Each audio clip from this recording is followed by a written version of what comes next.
Good afternoon, everybody. My name is Henry. I'm here from the Kent and Victor Chamber of Commerce.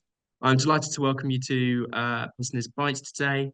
We are joined by Christopher Bartley today from Stallard Kane, who is going to be giving us a presentation on fire safety for your business. Should be a really interesting one. It's very timely, obviously being the 5th of November, so that's quite good fun. If you do have any questions throughout the session, please ensure to put these into the chat and then we will answer and address any of these at the end of the session. So that's enough from me. I'm now going to pass you over to Christopher. So Christopher, take it away. Thank you, Henry. Yeah, so nice to meet everybody who's on the webinar today.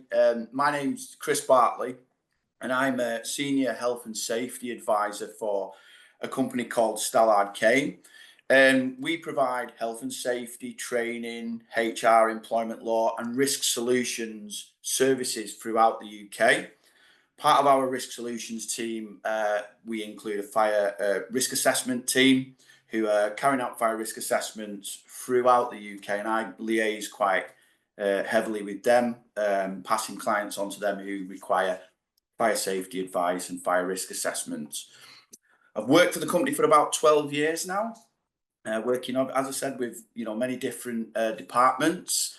And we've been asked to deliver a webinar on fire safety, which is quite fitting with it being Bonfire Night today.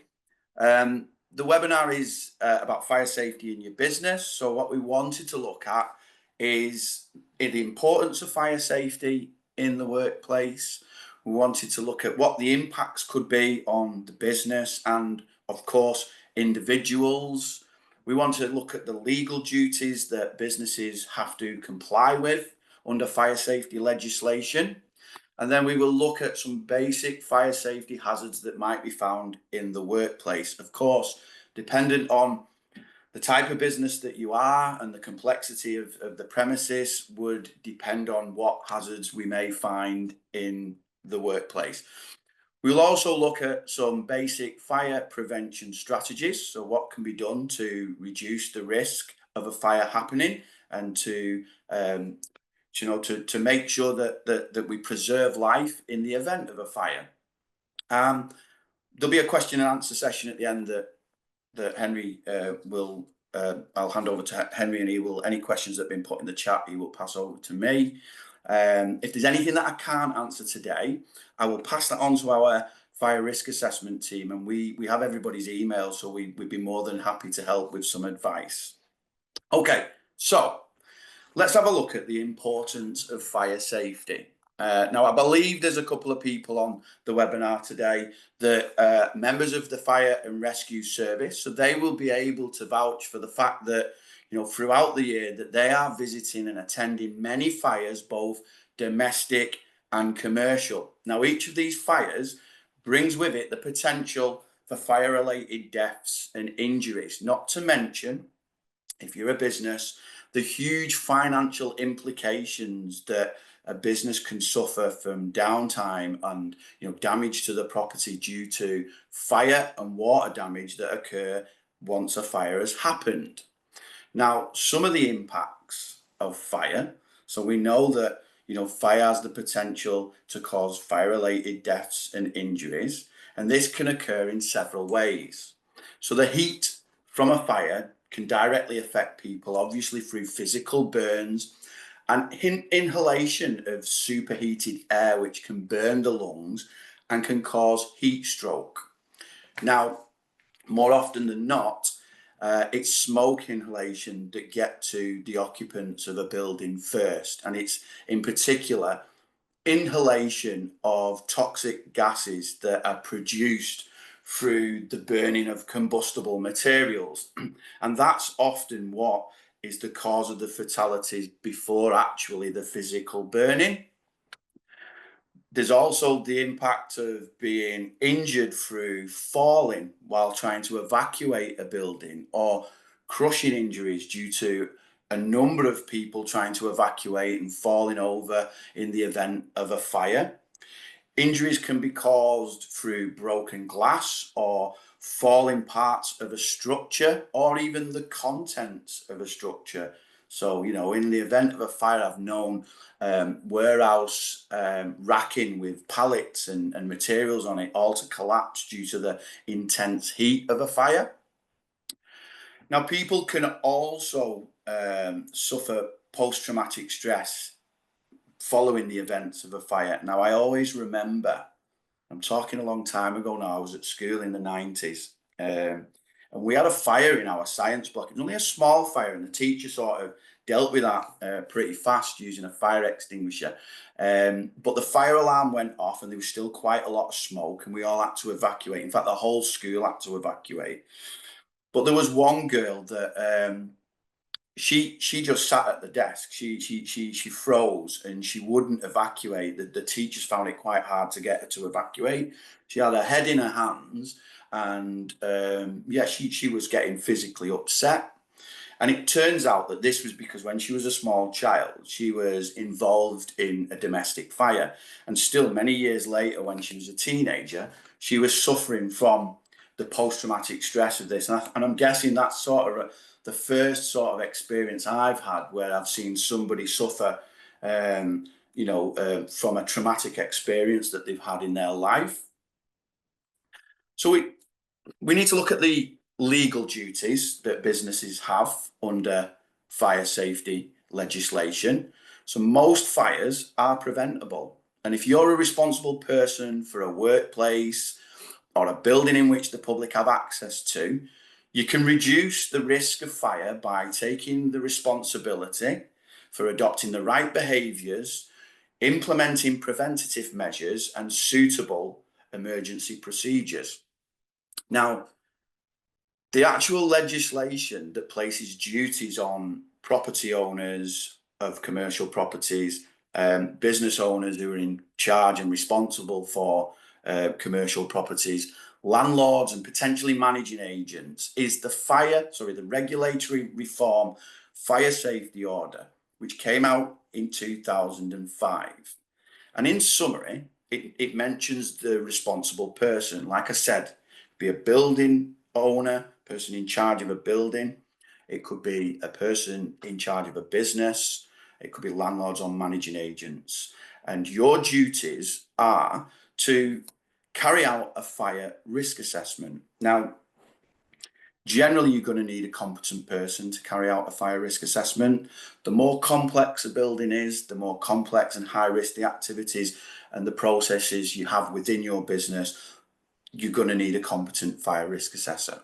Okay, and you can look at fire risk assessment registers, and you can look for somebody who's accredited from a third party accreditation. We have a fire risk assessment team. The majority of our fire risk assessors are members of the Institute of Fire Engineers, and they have to maintain their CPD throughout the year. So you need to get a fire risk assessment carried out within your business premises. It's an absolute duty to have that done. You need to consider who may be especially at risk from fire. Now, is that your workers? Is it clients that might visit your premises? Is it the general public? But that needs to be considered. And ultimately, you need to look at eliminating or reducing the risk from a fire so far as reasonably practicable, and provide general fire precautions to deal with any residual risk which might remain. So the idea of controlling risk is if we can eliminate the hazard, we would do, and then if we can't, then we'd look at ways of reducing the risk. You need to take additional measures to ensure fire safety where you're using flammable or explosive materials. You may need a further assessment, which is what we call a desire assessment, if you're carrying out processes that create flammable atmospheres. And that's another webinar in itself. You need to create a plan to deal with any emergency. And in most cases, that plan would need to be documented. Okay, we'll talk about a fire emergency plan at the end of the webinar. And when any fire risk assessment or plan that you have, you need to review the findings and review it as necessary. So if there's been any major changes within your business, if you introduced a process where you're now using flammable substances or a new piece of kit which might create an ignition source, then you'd need to have your fire risk assessment reviewed and your fire management plan reviewed as well. If you've changed the layout of your premises, if you've extended, if there's now more people or people with vulnerabilities or disabilities now working in your business, you would need to review your findings of your fire risk assessment and your fire management plan. So they're your basic minimum duties under the fire safety order. What I'd like to look at now is some basic fire safety hazards in the workplace. So many of you will know about the fire, the science of fire, so the fire triangle. So basically the fire triangle, as you can see on the presentation, represents the three elements that must be present for a fire to occur, which is fuel, heat, and oxygen. Now, the principle of this fire triangle, teaches us that if you remove any one of those three elements, a fire will stop burning. And that helps when thinking about certain workplace fire hazards, what is your sources of fuel? What are your ignition sources? And also looking at what fire extinguishers and extinguishing methods are needed within your workplace. Different fire extinguishers are useful for different types of fire, and it's important that you don't use the wrong fire extinguisher on the wrong type of one fire extinguisher on the wrong type of fire. So let's have a look at identifying some basic hazards in the workplace. Again, this will change from business to business, so I've tried to be quite general here. But again, going back to that fire risk assessment, it will help you determine the chance of a fire starting and the dangers that it might present to the people within your premises. Some of the fire hazards may include sources of heat and ignition. Obviously, that's part of the fire triangle. Some examples of that, well, in any office or in any business, really, you're going to have electrical equipment. And the most common cause of accidental fires in the workplace is generally down to faulty appliances with faulty leads. It could be overloaded plug sockets, old electrical equipment, or even outdated fixed electrical installation wiring within a premises. You may well, if you work in a more industrial premises, it could be an engineering workshop, carry out hot works, which is processes such as welding and grinding. And if you carry these out with no controls in place, the risk of fire will increase. And that can be because hot works or welding or grinding is being undertaken in close proximity to flammable or combustible materials, that there is no safe system of work or risk assessment for that process. And if it's on construction sites or you've got contractors coming into your premises carrying out these hot works, it's often advised that you have a hot works permit in place and a procedure to back that up, that both the permit issuer and the permit holder, who would be the contractor carrying out that works, sign up to specific controls to control that hazardous operation of hot works. You will have fuel within your business premises, and that could be anything from wood, cardboard, flammable substances such as solvent-based paints, gases, so bottle gas through welding, bottle gas which is used to power forklift trucks or certain forklift trucks. An undue or poor storage of combustible materials can increase the risk of fire. I had to do an incident investigation for a client of ours a number of years ago, and what they'd done is they had an undue number of combustible materials stored in their yard and actually up against their external walls. And their excuse at first was, oh, somebody must have been smoking in the backyard. But then when I had a look round, they'd been burning rubbish in a bin quite close to where this combustible materials were stored. And that actually set fire to half the side of their building. Luckily, in this case, the cladding must have been fire retardant because it didn't spread to the internal side of the building, and the fire service were able to turn up and put that fire out before it got any worse. But that had the potential to cause significant loss of life and damage to the property and the contents of the building. Placing combustible materials too close to heat sources such as heaters, cooking equipment, having it within areas where welding and hot works is undertaken, as we mentioned before, is going to increase the chance of fire. Okay, having storage of fuel such as flammable liquids, you might have diesel or petrol storage on site. You might have a boiler on site. You might just use flammable substances as part of a process, and it's always important that you look at the safety data sheets on these substances to establish whether they're flammable and look at what their storage requirements are and the usage requirements are as well. Okay, so there's some general fire safety hazards that you might find in the workplace. I have been asked to include a little section on lithium-ion batteries. Basically, because we've seen, obviously, maybe, some of you have seen some of the YouTube videos of some of the fires regarding lithium-ion batteries or the equipment that's powered by these batteries, okay? Current data suggests that in 2023, there were 338 fires involving these types of batteries. I've seen sort of YouTube videos of e-bikes or e-scooters being charged in someone's front room and the fire just coming out of nowhere.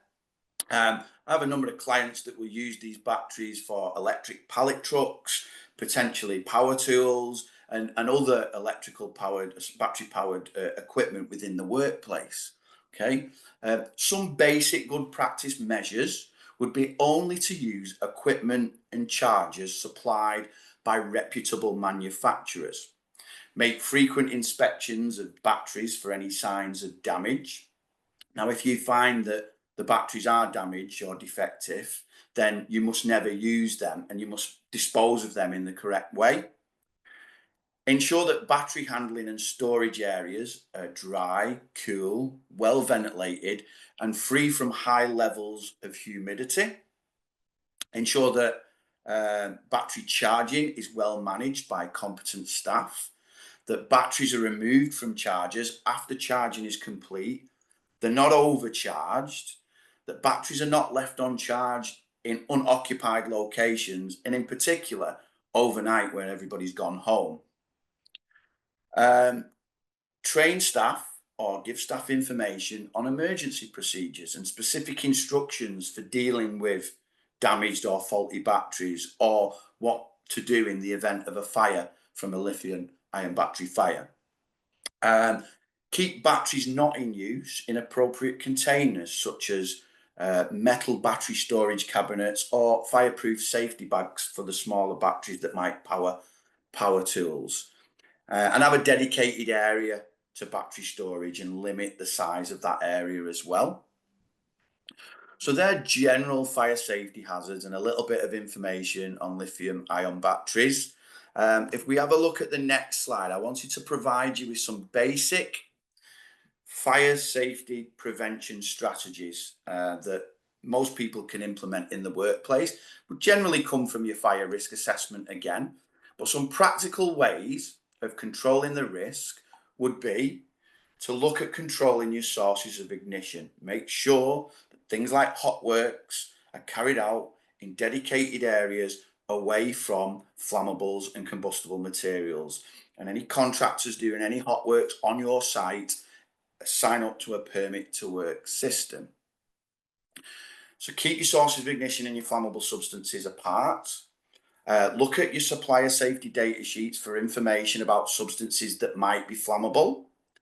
Look at reducing the number of flammable and explosive substances you store on site. and where possible, ensure that they're suitably stored, whether that be in a fireproof cabinet or an external store with adequate ventilation and the right sort of fire retardant compartmentation. Now, ensure the safe storage and use and transportation of gas cylinders. If it's gas bottles that are part of a welding kit, they should be on the trolley and chained up. If it's gas bottles that are not in use, they should generally, we advise, be stored outside, away from the building, in a secure cage with empties stored separate to the full gas bottles. Ensure that the risk of accidental fires is reduced by controlling smoking areas. So make sure that you have if you do have smokers within the workplace, you have a dedicated smoking area that is away from the building, where there's a means of disposing cigarette waste, and that's emptied on a regular basis.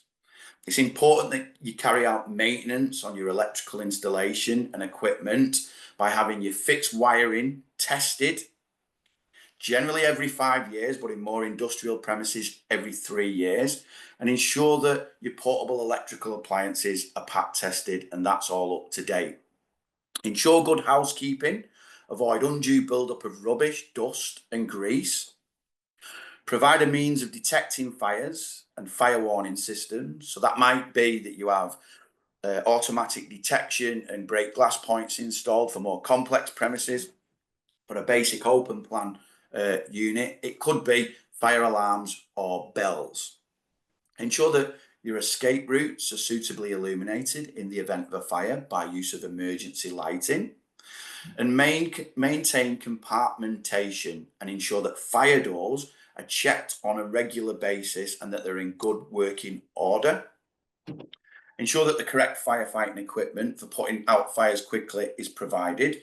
Nobody's expected to fight fires except for the fire service. However, it is important to have the right type of fire extinguishers on site that would be able to deal with small fires that can be put out quickly, and the right training and information are given to people so they know how to use them. Keep fire exits always clear and fire routes always clear and unobstructed. And it's important that you carry out fire safety inspections by checking that fire exits and fire doors aren't blocked, that fire doors aren't wedged open, and other testing and maintenance is in place. And if we have a look into that of what should we be making sure we're testing and maintaining, it's important to keep your fire safety equipment, your devices and your facilities maintained and in good working order. And I mean your fire alarms, your fire extinguishers, your emergency lighting, the signs such as fire exit signs, your fire doors are in good order as well. Okay. For instance, for your fire alarms, you should test that on a weekly basis and test a different call point every week and have it serviced by a reputable company on a regular basis. Your emergency lighting should be tested and checked on a monthly basis internally, and then it should be subject to a 3-hour rundown test every year by a competent electrician. And then part of your fire safety walk round, or your health and safety walk round even, you should be checking fire exits and fire doors. Carry out a fire drill, generally for good practice every 6 months. Make sure a fire drill is carried out on every shift. And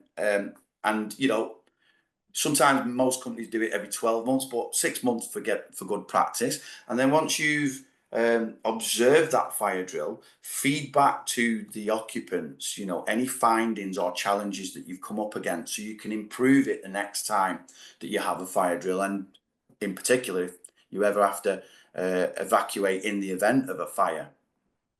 I mentioned earlier that you should have a fire emergency plan. So you'd ensure that you put together a fire emergency plan. And the purpose of this plan is to make sure that the people within that premises know what to do in the event of a fire. It also details your arrangements for testing your fire alarm, for servicing your fire alarm, and also storage of flammable substances. It will also detail anybody with specific responsibilities, such as fire wardens. And finally, there should be some information, instruction and training provided to all staff. So as a minimum, all people at work, whether full-time, part-time, permanent or temporary, should be given basic fire safety training. And typically that would include actions to take on discovering a fire, actions to take on hearing the fire alarm, the items that might be listed in your emergency plan, the importance of fire doors and other basic preventative protective measures, information on firefighting equipment, exit routes to include physically possibly walking around the building and showing them the exit routes and where the location of the fire assembly point is, and the importance of reporting to that in the event of a fire. Generally, we advise our clients that that should be done at induction and then a refresher done every 12 months.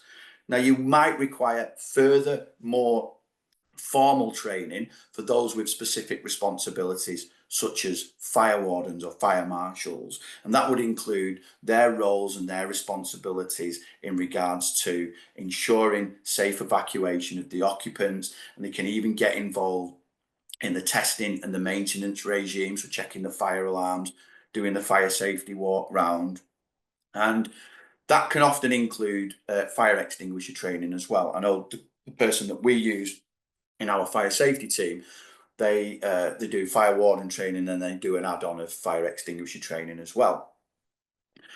So that's basically it for the webinar. Just to give you a little bit of a summary, ensure that a suitable fire risk assessment is undertaken by a competent person. Ensure that you have suitable preventative measures and that they are implemented. An important testing and maintenance regime is important to make sure that your fire safety facilities are maintained and in good working order. Develop a suitable emergency plan and provide your staff with instruction, training and information. I think it went over a little bit, that, Henry, but managed to keep it under half an hour. We certainly did. That's absolutely fine. We do have a few minutes left of the session if either of you two, Donna or Kirsty, were wanting to ask any questions at all, please feel free to unmute and ask away. Is there anything you wanted to add at all? No, there's nothing that I'd like to add at all. Thank you for that, Christopher. Really helpful. It's always good to dial in for our professional development as well and make sure we're in tune with what industry is saying, rather than us just being the regulator all the time, making those connections, offering support. So, yeah, thank you. Yeah, I think it's good, isn't it, that, like, you know, we're out seeing businesses every day doing health and safety audits, and then we're linking it back to the fire safety professionals, and then we get to, you know, speak with people from the fire safety audit authority and the fire service, and that actually helps us as well when we're out on site. Definitely. Agreed.